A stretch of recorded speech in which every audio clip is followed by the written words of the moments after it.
अहमद भाई, the importance of knowing about this day of signs of the day of judgment and एक layman के लिए what do you think कि कितना important है, और वही सवाल के what's the guideline with regards to interpreting some of the signs, minor signs specially. आजकल हम बहुत वीडियोस देख रहे हैं यूट्यूब पे, मतलब there are so many interpretations कि हाँ ये तो हो गया है, ये तो हो गया है, और ऐसा हो रहा है और ऐसा हो रहा है। तो व्हाट डू यू थिंक कि क्या ये अप्रोच ठीक है? देखिए अली भाई, इम्पोर्टेंस के मामले में तो मुगीरा भाई ने बड़ी क्लियर बात कर दी कि यानी उलमा तो इसको ईमान बिल आखिरा के साथ जोड़ते हैं कि जन्नत जहन्नम में ईमान के साथ इसका भी एक हिस्सा है कि यानी आप इसके साइंस में, signs of the day of judgment में भी आप बिलीव करें। और फिर उलमा ने उनको कैटेगराइज भी किया माइनर साइंस में और मेजर साइंस के अंदर। तो इम्पोर्टेंस तो उसकी बड़ी इसमें सॉरी बिलीफ में कॉन्टेम्पलेट करना भी आता है कि बहुत गहराई में कॉन्टेम्पलेट किया जाए in order to reach a conclusion. हाँ, सो उसके ऊपर आते हैं कि इसकी तत्बीक जिसे कहते हैं, एप्लीकेशन जो है वो कैसे की जाए और आज के हालात के साथ जो है उनको कैसे जोड़ा जाए, कैसे कंक्लूजन्स ड्रॉ की जाएँ। वो मुगीरा भाई ने भी मेंशन किया कि उसके कुछ उसूल उलमा ने बयान किए, तो वो मुगीरा भाई भी शेयर करेंगे आपके साथ।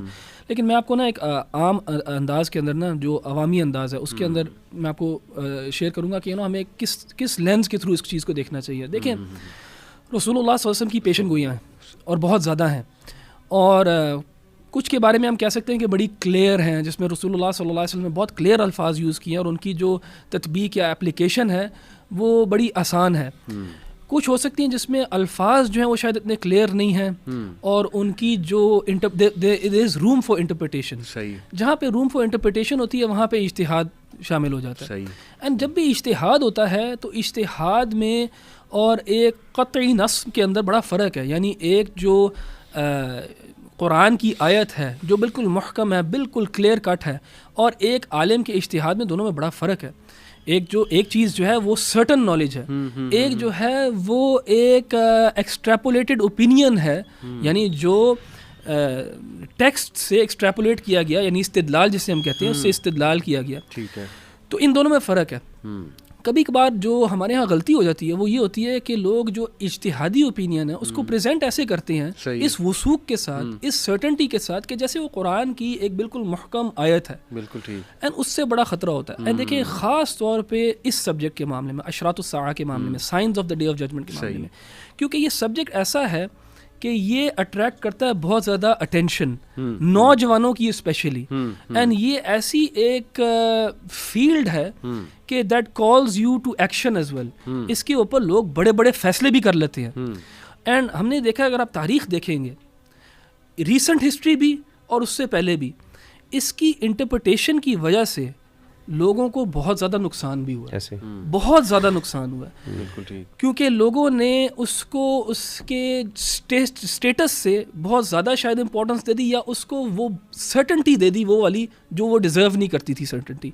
क्योंकि at the end of the day जब आप तत्बीक करते हो, यानी जब आप उन रिवायात की एप्लीकेशन अपनी करंट टाइम्स में करते हो, तो मेजॉरिटी ऑफ द टाइम्स वो एक इज्तिहाद की बुनियाद पे हो रहा होता है। तो उस इज्तिहाद को उधर ही कंजर्वेटिव रखना चाहिए, बजाय ये कि कहना कि यार ये ही है और यही बात हो रही है, जो आयत है या जो हदीत है वो यही बात कर रही है और इसमें कोई डाउट नहीं है।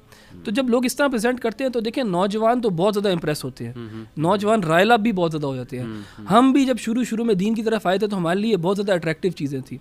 मैं आपको मिसाल देता हूँ, जैसे रिसेंट हिस्ट्री के अंदर जो दाइश का वाक़या है, आइसिस जो है, आइसिस का जो फिनोमेना हमने देखा है, आइसिस को मेजॉरिटी किन लोगों ने ज्वाइन किया? नौजवानों ने।